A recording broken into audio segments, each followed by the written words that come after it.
And we are live. So, Dr. McKean, Dr. Lynn, it's good to see you. You too. Glad to be here.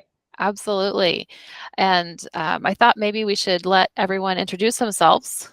And what we'd like to invite our audience to do is this is our first time having this conversation live with all of you. So thank you for coming, first of all. We know you're probably in a very busy day as well.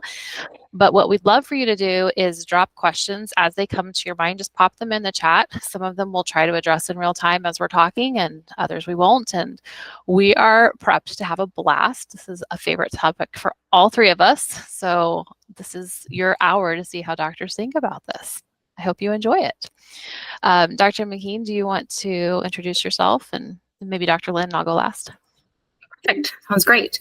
Well, I'm Dr. Melanie McKean. I am a reproductive psychiatrist. I am from the St. Louis area originally and went to medical school in Oklahoma and did my residency in Chicago and then kind of like circled back around to the St. Louis area. And I have been practicing in some capacity of reproductive psychiatry since 2011 here in St. Louis, initially at St. Louis University, then at St. Louis Behavioral Medicine, then at McKean Place. And then I opened my own practice in January of this year, which is McKean Reproductive Psychiatry. And that practice is for the most part focused on anything and everything. You know, I usually say like menarche to menopause. So all of those mood and anxiety and other psychiatric symptoms that can be influenced by something in with hormones. And so I have a wide variety. Certainly the bread and butter is pregnancy and postpartum, but I do see premenstrual dysphoric disorder, infertility, and a lot of perimenopause, especially the folks that have been with me since the early 2010s that may have been through the initial childbearing years and now are kind of, this is the big topic of conversation. So I just felt really fortunate when Dr. Loden and Dr. Lynn, we thought that like together we could provide this really large scope on this topic that we're all finding very, very popular in our practices. So I will turn it over to Dr. Lynn. All right. Well, I just want to tell you both that I'm really excited to get your take on the perimenopause from the psychiatry side, the internal medicine side. So I'm Dr. Becky Lynn. I'm a gynecologist, and I specialize in menopause and perimenopause. So I am North American Menopause Society certified. So I had to do some extra training in menopause and continuing medical education. And I love taking care of the perimenopause and menopausal age group because I feel like I can really help people get back to where they want to be. Evora Women's Health, we're a practice where we provide everything a woman needs in one supportive space. So it's not just me. We have a variety of other services to help women, from therapy to dietitians to massage to Reiki and pranic healing. I am initially from Los Angeles, took a circuitous route to St. Louis, did my training at WashU. Then I was in mid-Missouri for a while at the University of Missouri in Columbia, then came back to St. Louis University, and then left in 2020 and opened up Evora Women's Health. My other specialty is sexual problems in women and weight loss. So as you can imagine, they kind of go hand in hand with the perimenopause, menopause time frame. So excited to be here. Oh, so exciting. And I cannot wait to ask both of you questions because I just know that there's going to be so much amazing things you're going to teach me. So this is fantastic. For those of you who don't know me, I'm Dr. Amy Loden Tiffany. My story is circuitous as well. I trained at the University of Missouri for medical school, went to Cornell in New York City, did the whole live in New York City as a young adult thing. Highly recommend it. We'll never do it with the 4 kids I have now. So it is an adventure for sure. I started as faculty at Washington University in St. Louis, did that for several years, moved into an OBGYN practice where I was the internal medicine doctor in their practice for several years, and finally realized that I just really like to do things as best as I think possible with as few of restrictions as I see possible, and that meant opening my own business. So for some crazy idea, I decided to do that in the middle of a pandemic with 4 children. There's a lot of psychiatry help you're going to help me here with Dr. McKean, because clearly that was crazy. But really love and am passionate about seeing women's health move forward, and specifically in the realm of cardiovascular disease. And so a lot of overlap with both the pre-menopausal and the postmenopausal populations, and looking at things like how do we take women who've had gestational diabetes, who've had preeclampsia, who are having horrible hot flashes in menopause. All these populations, we know these are increased risks for cardiovascular disease. So how do we take these diseases and actually risk assess these women and get them in a place where they're not dying of heart disease before they're 60, getting them in a place where they're not having a stroke before they're 70, so that they can live those long, productive, independent years that we all dream of having. So that's a little bit about me. Dr. McKean, can I be totally rude and ask you a question right off the bat? Oh, that's totally fine. Awesome. I'm super excited about this because one of the things I find the most frustrating as an internal medicine doctor is that when it comes to perimenopause, the mood swings are almost as bad as like postpartum or even PMS. And I'm just curious, like, what are some of the most common psychological issues you see that are women facing during this time? So to your point, they oftentimes are very similar. It's just they're less expected. So you are sometimes expecting that you're going to have, you hear a lot about postpartum depression. You hear a lot about, like, again, PMS and premenstrual mood sorts of symptoms. And then you kind of think, okay, I've done all those things. And now I should be, I'm, even if they're already meeting with a psychiatrist or therapist, things should be content. Things should be even. And then that is generally how it's been coming about in my practice, is either for those that have been with me as a patient, maybe through their more younger adult life and through those childbearing years. And while they still theoretically could be childbearing, they're experiencing a lot of increased mood lability beyond what they had before. Or they are brand new folks to me that are like, I don't know what's happening. All of a sudden I got into my 40s and my mood is like all over the place.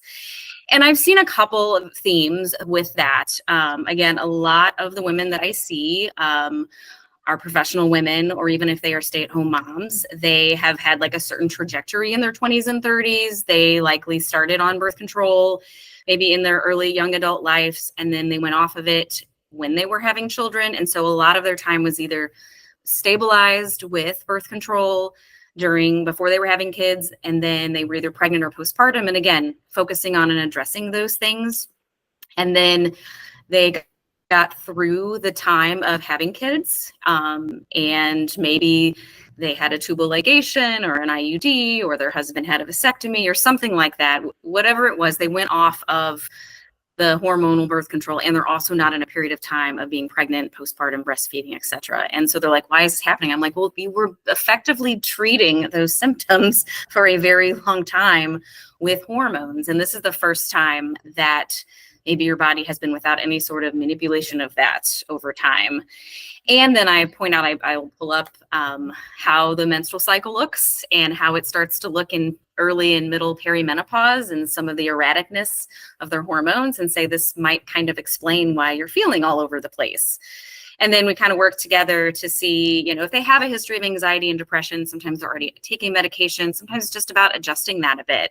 But sometimes that doesn't work. And I'm like, this seems very much more tied to your hormonal fluctuations. And that's when I refer back or on to somebody that can also provide them with some hormone management. But I let them know, like this, I encourage them to talk with their family members, with their moms, with their older sisters, maternal aunts, like anybody that may share some of the same trajectory. I point out to them based on a talk that Dr. Lynn gave back in January of 2020 about like the average age of menopause being 51. I will send them back to that talk to look at, here are all the things you could be experiencing during perimenopause, including mood lability and anxiety. So the treatments of it are pretty similar to the other things that I treat. It's more about just like a lot of education about why it's happening now. And that it might not be something as straightforward as just an SSRI. We might also need to be working in collaboration with their primary care or their gynecologist. And then sometimes it's also helping them to shift from maybe an OB-GYN that focused a lot on delivering and one that focuses a lot more on gynecological and that next phase of their life, which is kind of like perimenopause, and other sorts of gynecological concerns. So I tell them, like, you need a team of people that are going to have that focus and like honestly aren't just going to dismiss, because that's a lot of what I hear is a lot of dismissed during pregnancy and then a lot of dismissal of things during perimenopause. Can I chime in on that note? So I see those same women, Dr. McKean, like I see it so much: irritability, mood swings, anxiety, depression. I usually tell women if they had anxiety and depression before, it might get worse around the time of perimenopause. If they didn't have it, it tends to show up. I've seen new onset panic attacks, and women are really like, what is wrong with me? What is going on? Because like you said, we're aware of it with the pregnancy and postpartum, but nobody talks about perimenopause. And so I typically leave like the SSRIs in your court, but hormone therapy can really help stabilize those moods, because what, like you said, when you're in your 40s and you're in the perimenopause, you're getting really high highs and really low lows, and it's those low lows where people tend to feel really bad. So hormone replacement therapy is one option, although it's not FDA approved for that, but I have seen it work and I've seen it help. Or you can go back to the contraception that you were using to knock out the fluctuations.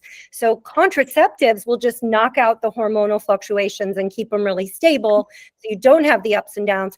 But hormone therapy will prevent the low lows. Not to mention, progesterone can help with anxiety. And then secondarily, a lot of perimenopausal women are not sleeping because maybe they're having hot flashes and night sweats. So if you're awake all night, the next day you're going to be grumpy and you're going to be irritable and you're going to yell at your kids and your partner. And so it's sort of like this whole conglomeration that's kind of like a downward spiral in the perimenopause, which is really difficult for women. And then the last thing I just want to say is that many times women will go to their provider and they'll be like, oh, here's your birth control. Here's your birth control. And they don't give them the option of hormone therapy because they think, oh, you have to be menopausal to be on hormone therapy. And that's just not true. You can absolutely use hormones when you're still having periods. Yeah, and I point that out to them as well. I say, even though I'm not the one prescribing it, because they're like, oh, I don't want to go back on. And I'm like, it won't be the same thing. I'm like, that's why we need to have you see somebody that's going to talk to you about like the next 5 to 10 years and what can be supportive in that regard. But yeah, sleep is critical. Those that know me and see me know that sleep's the rate limiting step. Like, I'm like, we can't get anything else stabilized until we have you sleeping well.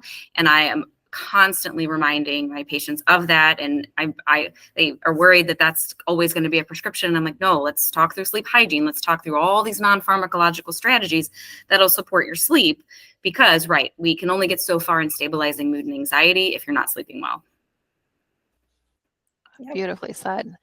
The only thing as an internist I would add on those things is that I think there's a real sense of dismissal that our clients feel, right? Whether I don't think it's necessarily malintent, but it happens. And I think probably even as patients, I've experienced that. And I imagine most people on this call have experienced that to some degree, of their concerns are not justified and the test is normal. Therefore, you're making this up. It's in your head. And the reality is you're feeling what you're feeling, right? Whether our tests in Western medicine can capture it or not, it's not to delegitimize what you're experiencing. And so I would really encourage everyone on this call, if there's someone that you're feeling isn't being heard, or if you're not being heard, to go ahead and advocate for yourself and realize if you need a second opinion or a third, that's okay. You need to speak up for yourself because no one cares about your health as much as you do. Yeah. And you are your best advocate.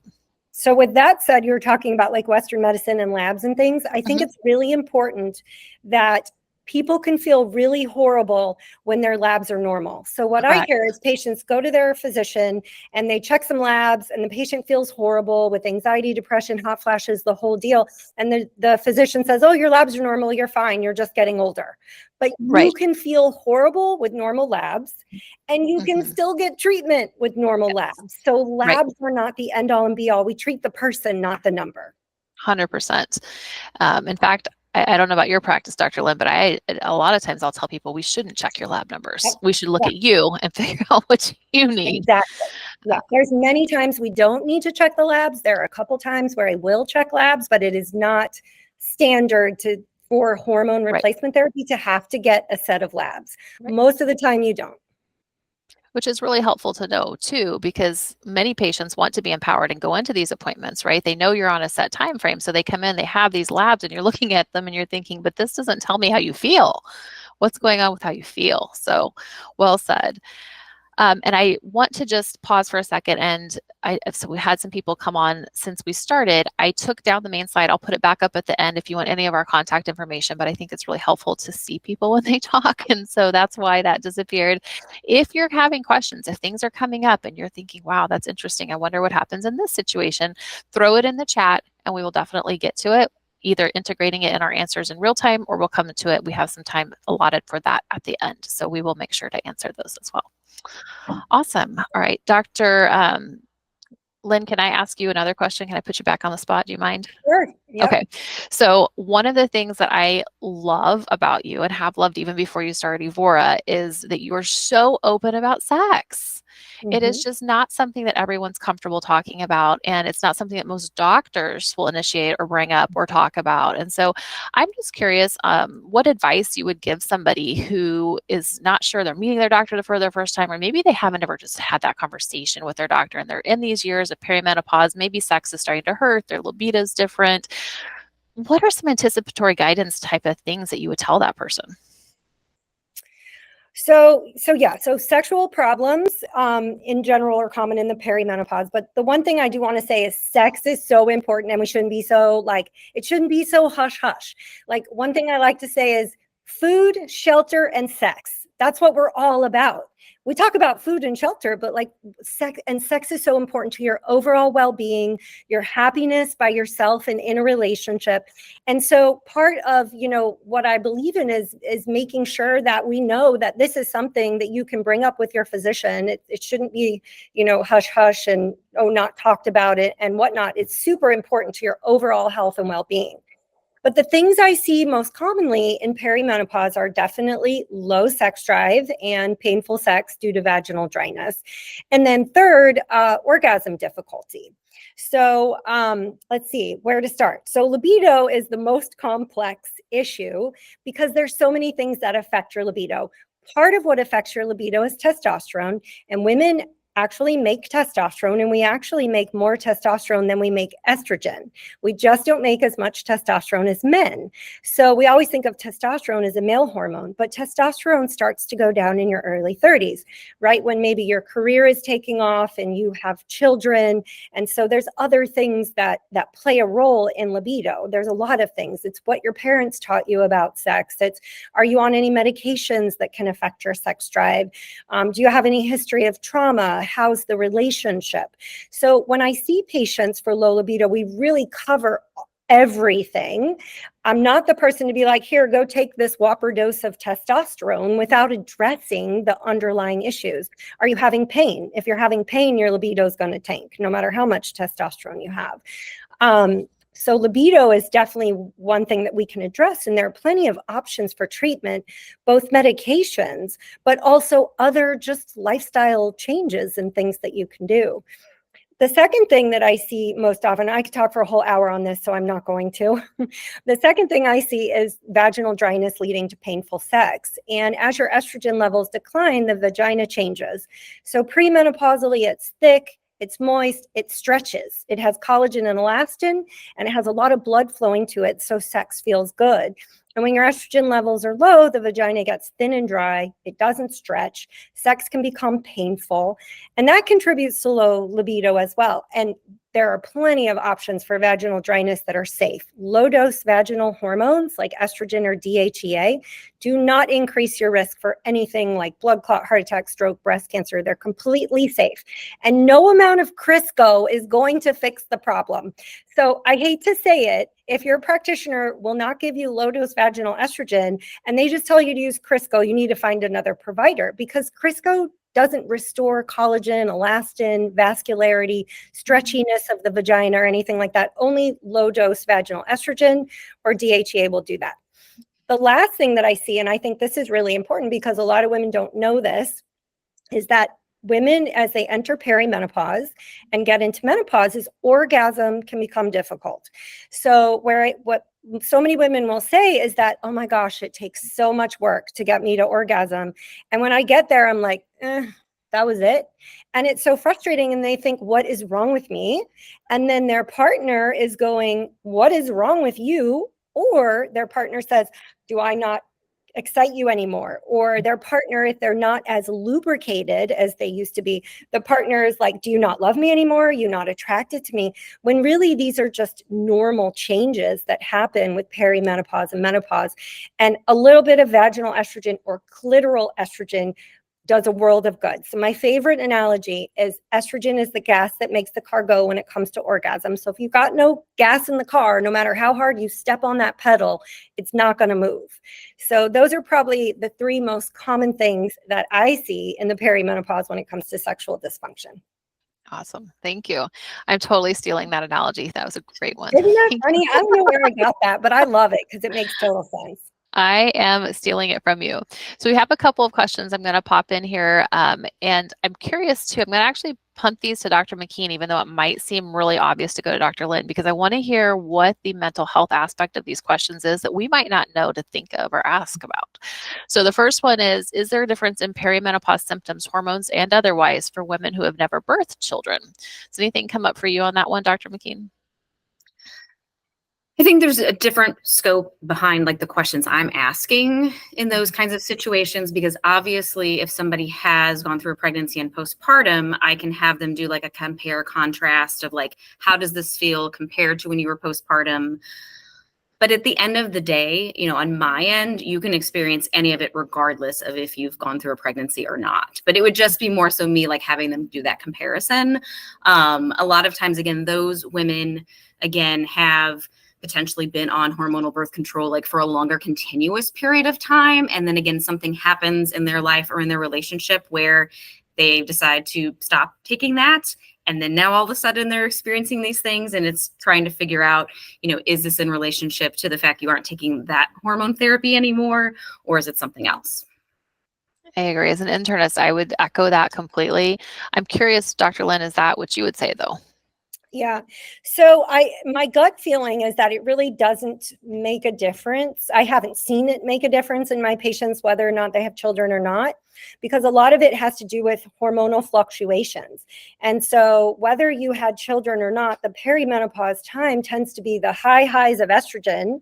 So some women get horrible breast tenderness when their estrogen's like 600, which is really high, and the low lows. So I haven't really noticed or read anything or seen any studies to say that if you had children, your perimenopause is going to be different from someone who hasn't. Okay. Hopefully that was helpful. Next question. I'm curious about the differences between compounded bioidentical hormones versus traditional hormone therapy. I follow a physician who says that compounded bioidentical aren't superior and are potentially less safe. Can I answer this? Go for it. I saw you like beaming with energy there. Yeah. So your physician or practitioner is correct. So, when it comes to hormones, you can choose FDA approved products, or you can choose these compounded products, which are not FDA approved. And I'm not going to say compounded is completely wrong, but when it comes to safety and efficacy, you always want to choose an FDA approved product, because as much as we think Big Pharma is bad, whatever, they still had to prove to the FDA that their drug is safe. They had to do the clinical trials and to show that their drug works and that it's safe and that it says what they are claiming. Compounding pharmacies don't have to do that. And actually, the FDA has done studies looking at different batches of hormones and different pharmacies, and there can be differences. It's not as regulated, it's not as standardized, and it's definitely not safer, better, or more natural. But the thing is that compounded cream that you're getting doesn't come with a scary package insert, right? Your box from your CVS comes with a package insert that will like make you wonder why your doctor even recommended this.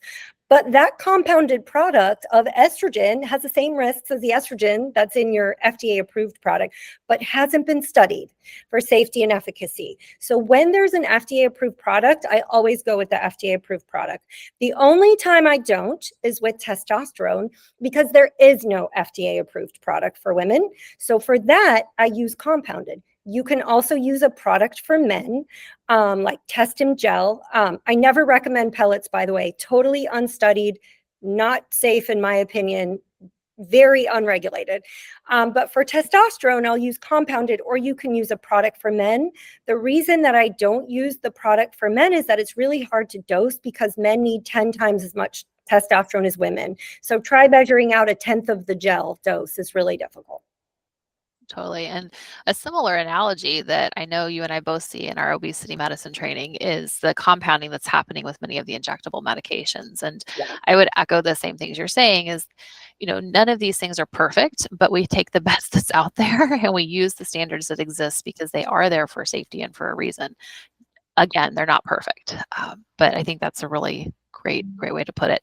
And you actually predicted a question and answered it in one, which was, where do pellets fall in this conversation? So I think that was a 10 out of a 10 for no, don't do pellets from Dr. Lynn. Right. They're safe options for hormones. Right. Pellets don't do them. So Yeah. this might be a really good time actually to talk about hormone safety. And, as an internal medicine doctor, one of the things that I hear a lot about is, well, what is my risk for heart disease and stroke when it comes to hormones? And if you look at just what are the guiding recommendations for women, if you have high blood pressure, if you have a cholesterol, if you have a risk for diabetes, well, the reality is that everyone in the country has something, right? And so one of the things I try to help women understand and guide them through is, first of all, we individualize everything. Just because there's a guideline doesn't mean it's appropriate for you. So everything has to be individualized and tailored for your body and your specific circumstances. But one of the things that I find frustrating is that there's this all or nothing thinking. If you have a family history of heart attack, therefore you must suffer and have hot flashes and never experience hormones. And that's nonsense. There is no reason. And the truth is, if Dr. Lynn sends me someone and says, listen, this woman has high blood pressure and high cholesterol, and I think she needs hormone therapy, I'm going to figure out a way to treat her high blood pressure and high cholesterol so she can have her hormone therapy, because we can. There's no reason to not give women these treatments if that's what they and their doctor think is the best option for them. So don't let anyone tell you, specifically don't let any male tell you that you can't have that because your blood pressure's high or that your cholesterol's high. We can work around all of that as long as we know what our treatment goals are and what your end story that you want to have happen is. And when it comes to cardiovascular disease, we look at hormones where there's this window of opportunity to get started on them. And that's between the ages of 50 to 59 or within 10 years of your last menstrual period. Not saying if you're in your 60s, you can't. It's just a little bit more complicated. But, there is data to show that if you start hormones before you've developed any atherosclerotic plaques in your blood vessels, that estrogen can lower the risk that you would create those atherosclerotic plaques. So it's actually protective against cardiovascular disease when you start it in this window of opportunity in the right person at the right time. Right. And not treating someone who has symptomatic hot flashes is also a risk for letting that woman develop cardiovascular disease. And it's one of the biggest things that ticks me off when I see women who have horrific hot flashes be told you can't have hormones. There may be a legitimate reason why, but a lot of times there's not. Right. And not treating that is equally a risk factor for heart disease. And so definitely knowing that information and being well prepared. And I think you, Dr. Lynn, you're the one that said if your provider isn't telling you this, then you need to find a different one. So I would argue that is totally true. If you're not being listened to, if you're not hearing, if they're not following the science when we have good science, then that is worth the question. Dr. McKean, where are you on all of this?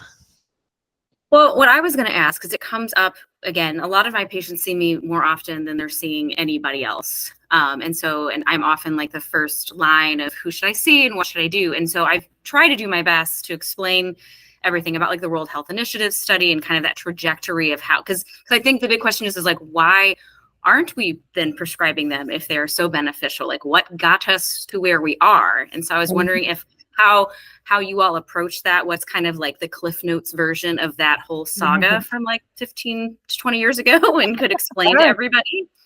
Sure, I can do that. So, Sure. So basically, we used to put every woman on hormones in the 1990s. They all got a formulation called Prempro. I'm going to say this really fast. Then there was this Women's Health Initiative study because they thought that giving women hormones lowered the risk of cardiovascular disease, but there wasn't a high-quality, double-blind, randomized, placebo-controlled trial to prove that. So then the NIH paid for the Women's Health Initiative. And in the early 2000s, they stopped that study early because they found that women on Prempro, which we really don't use much anymore, had an increased risk for blood clot, heart attack, stroke, and breast cancer. Scared everybody off their hormones. Everybody stopped them. They got a very bad reputation. I call it a zombie idea. The idea that their hormones are bad is just won't die. It's a zombie idea. But what they did, and the media gave a whole bunch of attention and so to that study, but what they didn't what the media didn't give attention to was that when you broke down the data by age range, 50 to 59, 60 to 69, 70 to 79, women in the 50 to 59-year-old age range did not have those same risks. They had a lower risk of cardiovascular disease, no increased risk for stroke, and a decreased risk of dying from anything. So, but that didn't get any news media attention. When it came to breast cancer, there was a small increased risk for breast cancer in women on Prempro, and it didn't go away based on age. But now we know, fast forward 20 years later, that the Provera, the progestin, and synthetic progestins, which means they just don't exist in nature, have a small increased risk for breast cancer. But prometrium, or bioidentical progesterone, does not. So we don't really use Prempro anymore. I choose prometrium and estradiol because there is no increased risk for breast cancer. So, and since that study, we have a whole bunch more information. And so that's kind of a very old study, but a zombie idea that just won't die, that hormones are bad, because they're not. They're good. They do a world of good. Yeah, they're not poison. Not poison. And of course, risks. Every medicine has risks, benefits, and yes, nothing is without risk. But they're not as bad as that study would lead you to believe. Correct. Well, and that's what I get a lot of questions about in my practice is, again, a lot of the things that are going to treat some of that mood lability and anxiety are going to worsen some of the other things that both of you have talked about. It might have sexual side effects. It might have some issues with weight. And so then we're in this kind of like situation where how do you know what to treat first, what to watch for? So, you know, I'm very mindful of the makeup of my practice and the people that see me, and always strive to be prescribing things that minimize those risks. But I also have to be like honest with them that sometimes to treat one thing comes with another. But again, if we get back to the hormone therapy and knowing that that can improve a lot of these things, and at the end of the day, it's going to minimize their need to have higher doses of medications that I prescribe. Yep. And so not to mention that hormones, they're not everyone's a candidate, but in general, in that, you know, younger, closer to menopause or perimenopause age range, estrogen protects your bones from bone loss. Estrogen lowers your risk of cardiovascular disease. Estrogen is good for your brain. I saw a question pop up about that. Estrogen is good for your vagina, your bladder, your skin, your hair, your nails, your joints, and your muscles. So there's a lot of benefits. Yeah. And then the last thing I want to say is that when it comes to I see women with mood disorders like you, Dr. McKean, and what I usually tell them is there's no way for me to know if your anxiety is hormonal. There's no test that I can order to say that you would be better served with hormones versus an SSRI. So what I tend to do is try the hormone therapy, especially if they've got a whole bunch of other symptoms.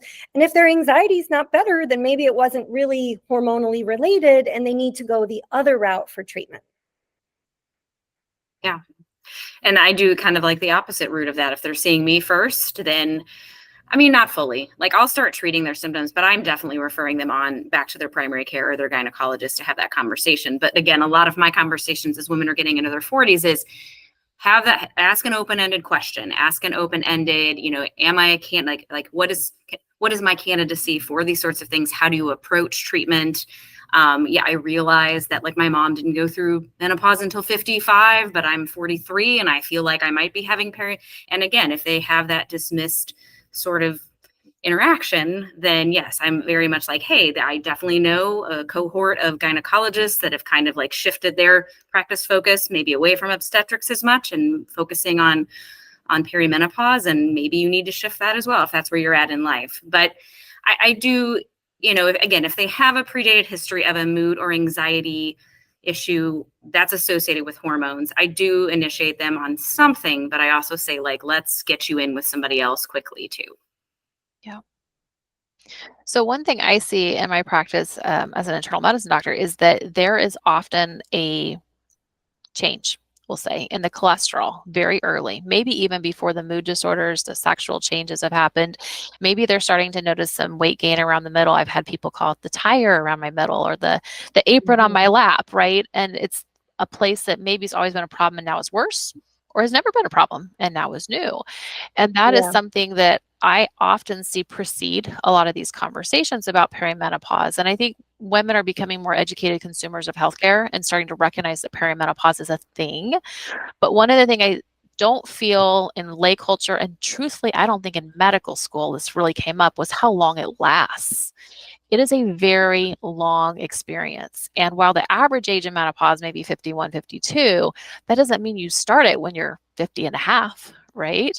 We're starting this maybe even our mid 30s. And, that means that you could have some months that are really good and some months that aren't. But one of the mistakes I see people make metabolically is they don't get their labs checked every year. They think they're okay. Maybe they have lots of little kids, they're climbing the career ladder, whatever the story is, and maybe they got it checked with a finger prick at work and it was okay. My good ratio is better than my bad ratio. I just want to say this to the universe. That's nonsense. Quit believing it. Okay. We have been sold a lie on that, and there's so much more to cholesterol than we've been told. So I'm glad that you know that basic information, but if you haven't had your cholesterol checked, you need to get it checked. Not for the information itself, but for where the deep dives need to happen. And there are so many of us that are walking around with preventable, reversible places in our cholesterol that are the very first changes in this perimenopausal story, that we're letting our bodies be damaged, potentially, whether it's the arteries in our brain or the arteries in our heart or our kidneys. And remember, women's blood vessels were smaller than men's, so they're going to get clogged up faster. They're going to have inflammation sooner. So looking for those symptoms early is as simple as getting your glucose checked, getting your cholesterol checked, and doing that every single year. And if your doctor tells you that your ratio is fine, they're not practicing the latest medicine. Since 2013, that has not been the standard of care for cholesterol. If they're telling you that your glucose, your fasting glucose, which is maybe 100 or 103 or 110, is normal, that's nonsense. You're already insulin resistant. So I really encourage you after this talk, go look at your last labs, look at your fasting glucose, look at your cholesterol. If you haven't done it in 12 months, get it done. And move that story forward, because you may be in perimenopause and may be having early phases where we don't even see the hot flashes yet and haven't seen the sexual pain or the mood swings, and you're already having metabolic changes that you can do something about. Okay, I'm off my soapbox. Thank you for listening to me. I feel better. Well, I think, Go I was ahead. going to say, I think it can be like super important because, again, even if things are normal too, it's about trends. And what you're saying, Dr. Loden, is right. If you're doing it every year, even if they've been quote unquote normal, at least you can see where things are going. And right. when you have a primary care doctor or any other specialist that's following that with you and they get to know you, which I realize it's hard. It's hard a lot of times nowadays to find a primary care doctor that you can be with for a good, decent chunk of your adult life. But having those trends and knowing what to look for helps you to advocate for yourself. 100%. Your LDL is going to go up through this process, 100% guaranteed to happen. And so if we're sitting around waiting to see if something bad's happening, we're crazy. We're just waiting for it. Like, come on, we can do better than this. So one thing to add about, you were talking about insulin resistance and prediabetes. So I also do weight loss. And as you can imagine, perimenopause is the time where people start to pack on the pounds. And what they used to do to lose weight doesn't work anymore. And I see this often, Dr. Loden, like what you mentioned about, oh, your glucose is 105, or, oh, don't worry, it's not diabetes. It's pre-diabetes. And pre-diabetes leads to weight gain. So I can't tell you how many people I see, and I'm talking to them, they're like, I've tried everything, I can't lose weight. My whatever practitioner ordered some labs and they told me I was fine. And I look at their labs and they're pre-diabetic. And I feel like medicine in general, and I'm not internal medicine, so you can speak more to this than I can, but we tend to say, oh, just, eat right, whatever, you're pre-diabetes, we don't really do anything about it. But the problem is, if you're pre-diabetic, it leads to weight gain and more insulin resistant and weight gain and weight till you're a diabetic. So why are we waiting for diabetes before we can do something? And we see this a lot in perimenopause. And the second thing quickly that I want to say is estrogen improves insulin sensitivity. So hormones are not weight loss medicines, and don't believe that if the internet is telling you that's the case, because they're not weight loss medicines, but they do play a role in how well your insulin works. And if you have insulin resistance, that leads to weight gain. It makes it much harder to lose weight. 100%.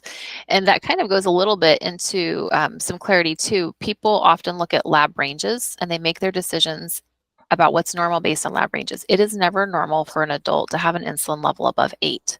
So if you're lucky enough that your doctor or nurse practitioner, whoever, ordered an insulin level, first of all, I hope it was fasting, because otherwise it's worthless. But if they ordered it, if you're lucky enough they did, and they told you it was normal and it's above 8, that's not true.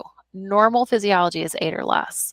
And so definitely, look and see what those numbers are, ask for those numbers. And if the person dismisses you, that's probably actually going to happen. Let me just go on the record and say you're probably going to get dismissed, because what we're talking to you about today is like the next evolution of where medicine needs to be.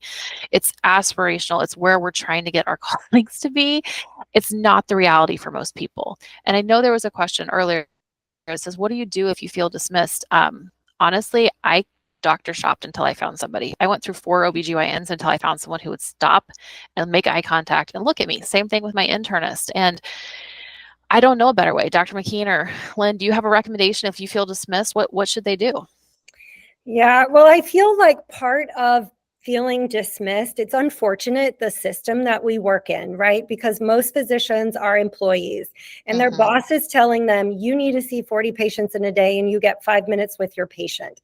So I want to just stick up for physicians and that they have these, like, their boss is telling them, you got 5 minutes, you better hurry up. So if they're running behind, it's not their fault. It's the system that told them they had, 3 8 o'clock appointments and an 8:15, which is just impossible. Ludicrous. So I feel like, it is really challenging to find someone who has the time to sit and chat with you and not be like, oh, you're just getting old. Well, see you next year. Here's your script. Here's your prescription.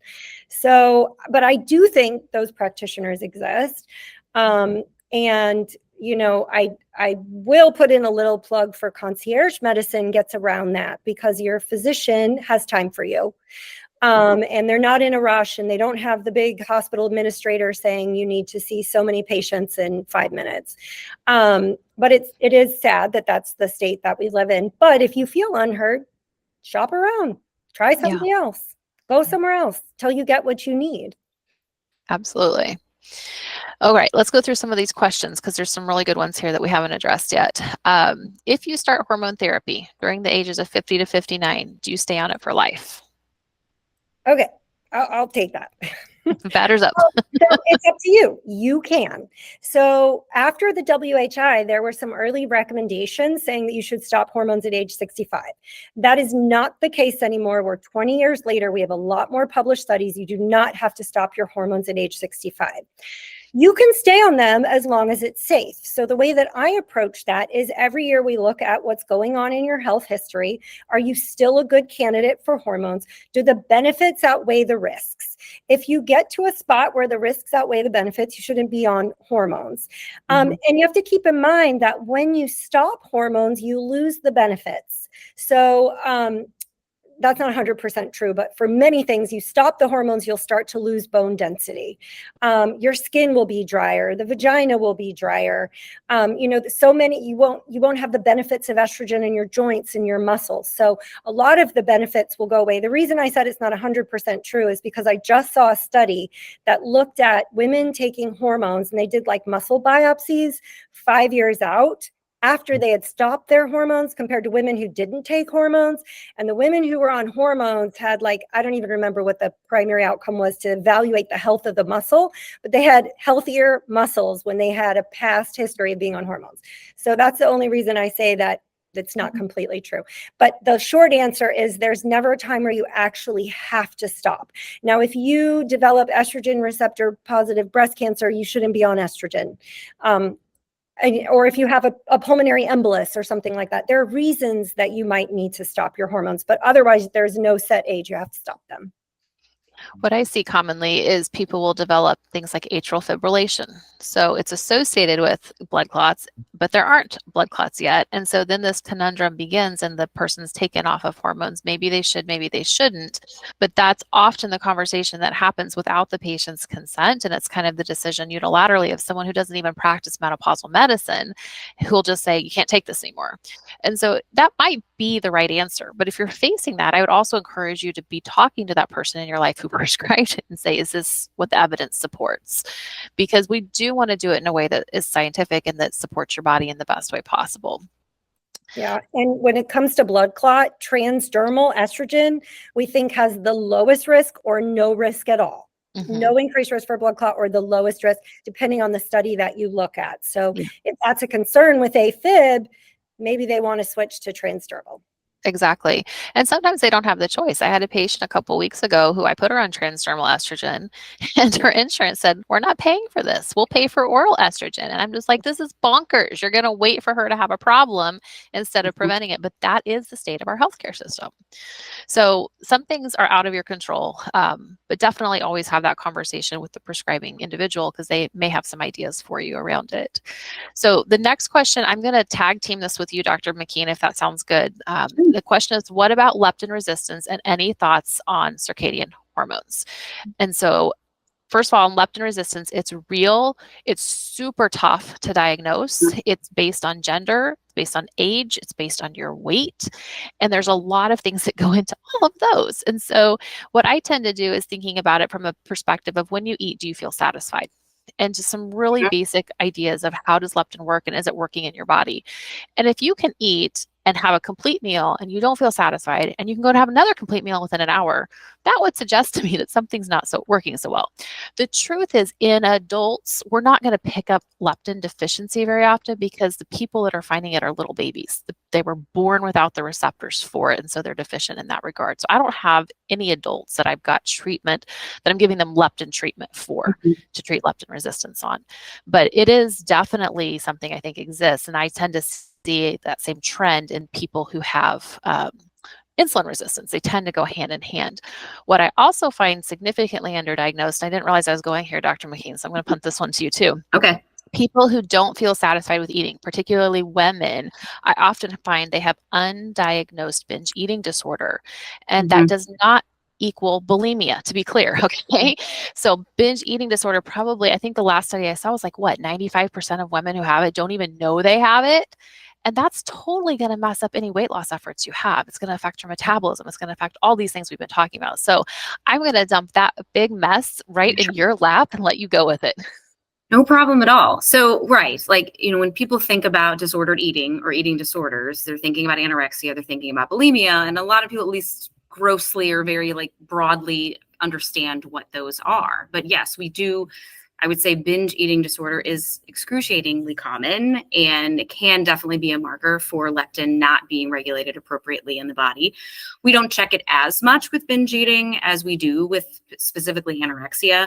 But for those that don't know, the difference between binge eating disorder and bulimia is bulimia does have binge eating episodes, but then there's compensatory actions and behaviors after that. There's generally purging of some kind, generally inducing vomiting, but it can be through like laxatives, diuretics, and other sorts of things. Whereas binge eating disorder is having binges, but not using any sort of compensatory. There can be a lot of guilt associated with that, but in general, they aren't. The patient or the person isn't doing a lot of other things. But yes, like educating people on like exactly what that looks like. But I think there is just so much talk out there right now about hunger cues and about dieting and about all of these different medications and food noise and like all of these different things. And I've been treating binge eating disorder for a very long time, like since well before any Ozempic or Mounjaro or anything else came out, but it still isn't getting a lot of notice at all. There's only one FDA approved medication for it, and it's Vyvanse. And to get your insurance to pay for it, because again, nobody thinks that it's real. They think if oh, that's a weight loss drug. I'm like, no, it's not a weight loss drug. It's FDA approved for binge eating disorder. And so it's doing those workarounds and helping people get what they need. But I do feel like it is crucial to be evaluating those things. And I think that there's a lot of research still to be done on leptin in that specific eating disorder more than any other. Very nicely said. Thank you. Good job. One of the things that I hear from my patients, and I think was articulated fairly well, I'm going to go back to you on this, Dr. Lynn, is there's a lot of questions if someone is going to get hormone testing done, recognizing that we've already established it doesn't need to be done. But if it's going to be done, many times it's almost ordered haphazardly versus at certain times in a cycle. And so can you just comment on, is that important? Should it be important? If you're going to get it done, where should it be in your cycle, if at all? So it really depends on what you're looking for. Your hormones fluctuate throughout the day and throughout the month. So if you're looking at your hormones to figure out why you are having hot flashes or irritability, you just don't need them. There's no value in checking hormones in that regard, especially if you're still having periods. If you're looking at ovarian reserve, like how well your ovaries, like if you're thinking about getting pregnant, how well are my ovaries working, then you do it on day 3. That's the classic. And there's good data to support that on day 3, but really, like, there's really not any better time than any other time, because they can fluctuate. So they can fluctuate within an hour. So, I mean, it's kind of useless. The only times I do check labs is like sometimes we won't know, is somebody in menopause or are they not in menopause because they had a hysterectomy or they have an IUD and they haven't had periods. Or when I do testosterone replacement, because you have to follow the levels of testosterone to ensure that someone's testosterone doesn't get too high, because high testosterone levels can lead to permanent side effects, permanent changes like deepening of the voice and male pattern baldness. And there's, that's why with testosterone, we follow the levels so closely to make sure they don't get too high. I do the same thing in my practice. And I think that if you look at the science, somebody asked about certifications and whatnot. NAMS, North American Menopause Society, they've renamed themselves the Menopause Society now, but it's the same group. Really good information source if you're as a patient to find their information there on who's following the evidence, who's adhering to the recommendations, and they are definitely challenging norms and what has been historically considered appropriate for women's health. So love them, and I believe all 3 of us are connected through them. Mm-hmm. Of course, any physician, you'd expect them to be board certified, and so that would be kind of a bare minimum of that. Dr. Lynn and I are both obesity medicine board certified.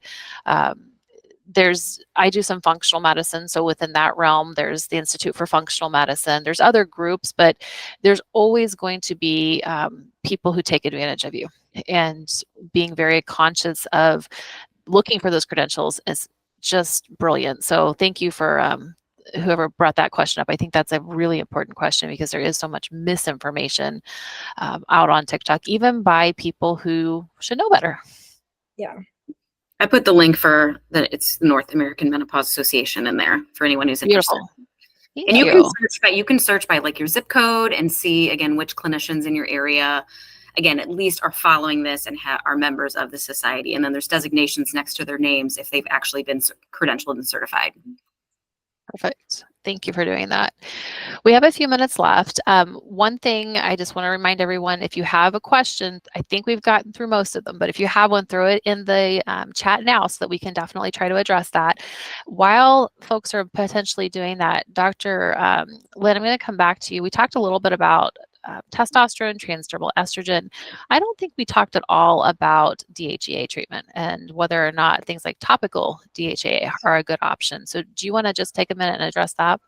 Sure. So I feel the only role for DHEA is intravaginal. So there's a product called Intrarosa. DHEA, by the way, is an androgen. It's kind of in the same family as testosterone. And there's a product called Intrarosa, which is for what we call genitourinary syndrome of menopause, which just means vaginal dryness and associated bladder and vulvar and other problems.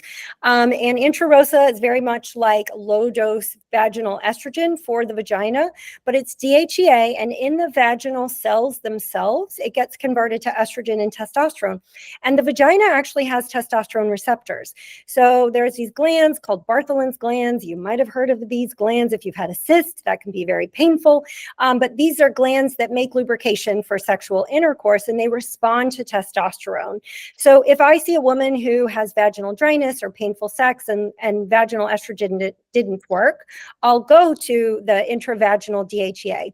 The other place I use it is oral contraceptives lower your testosterone level. And so oral contraceptives, even though they're estrogen, they can lead to vaginal dryness and changes of vaginal atrophy.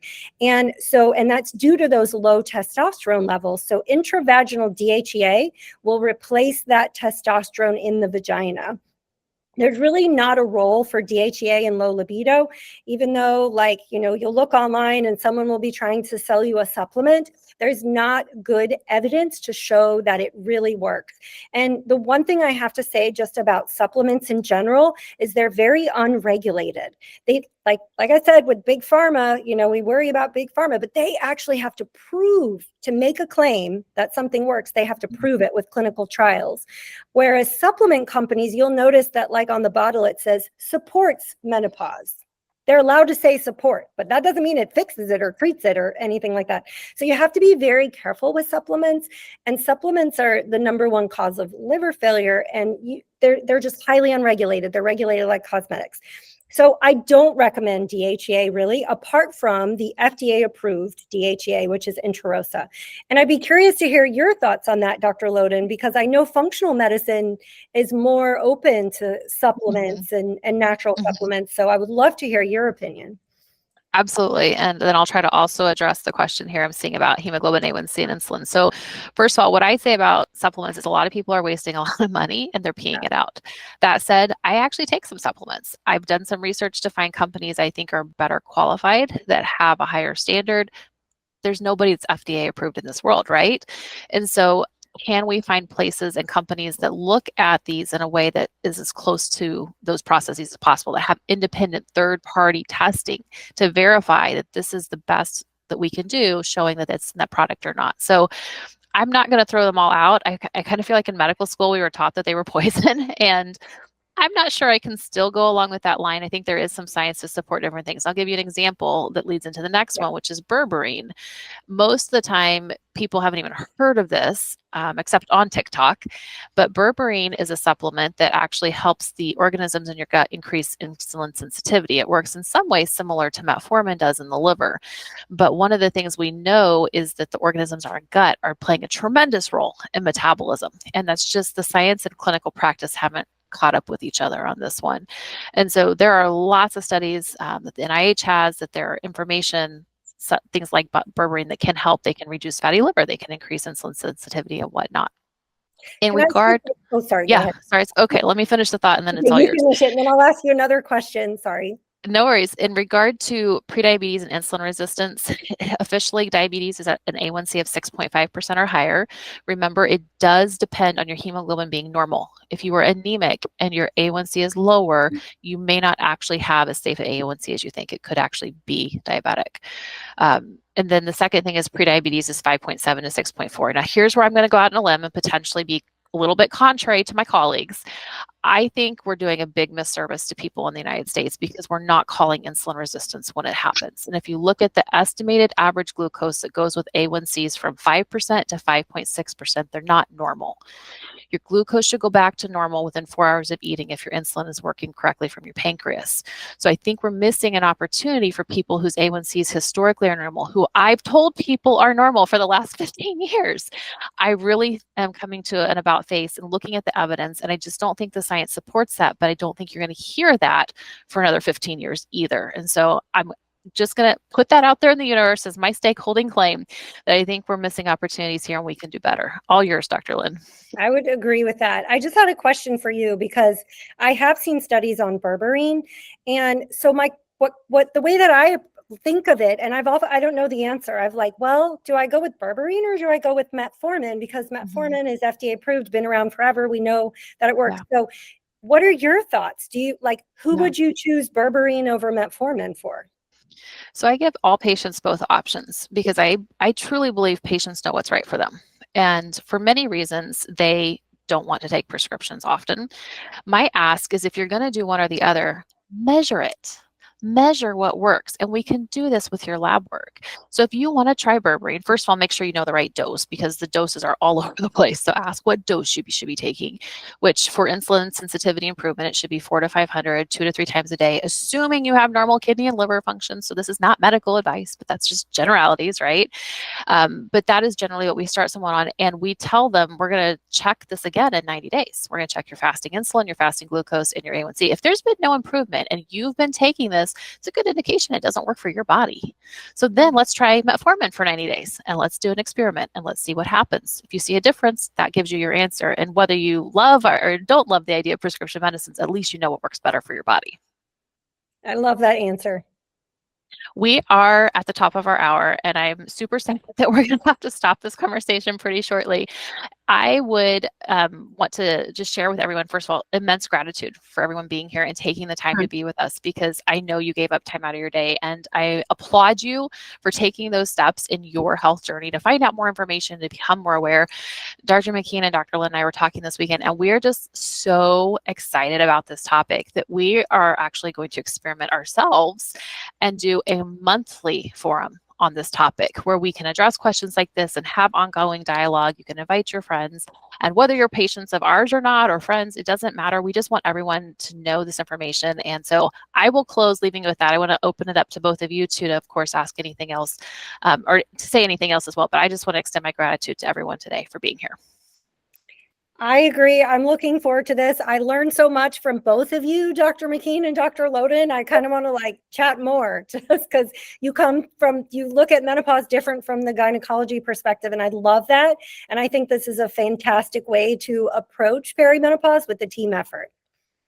Yeah, and I think we're excited because we knew that we could not encompass and talk about everything in this short period of time, which is why we are going to pilot doing something on about a monthly basis, and probably enlist some of our other colleagues in the St. Louis area that specialize in this, because it's also about promoting those that again are going to be validating and that actually believe that in the value of treating perimenopausal symptoms and postmenopausal symptoms. So if there are special topics, things we either didn't get to today or didn't even come up at all, please let us know. I think between the slide that Dr. Tiffany put together, as well as things that have been dropping in the chat, you feel free to email any of us or contact us, because we do look forward to having some of you with us. And we are going to disseminate the recording as well on our social media platforms. So thank you so much. Loden, yeah, I was going to say, just go ahead and put up that slide so they can screenshot it if they wanted to follow us or reach out. Absolutely. And the recording won't be available for a couple of hours. It takes Google a little bit longer, I have found, than Zoom to do that. But if you are a patient of any one of us or follow any of us, reach out to that person directly. Feel free to reach out to me if you're not with anyone particularly, so that if you want that recording, we can get that to you as well. So grateful everyone was here today. Thank you for spending the time with us, and have a wonderful afternoon. Bye.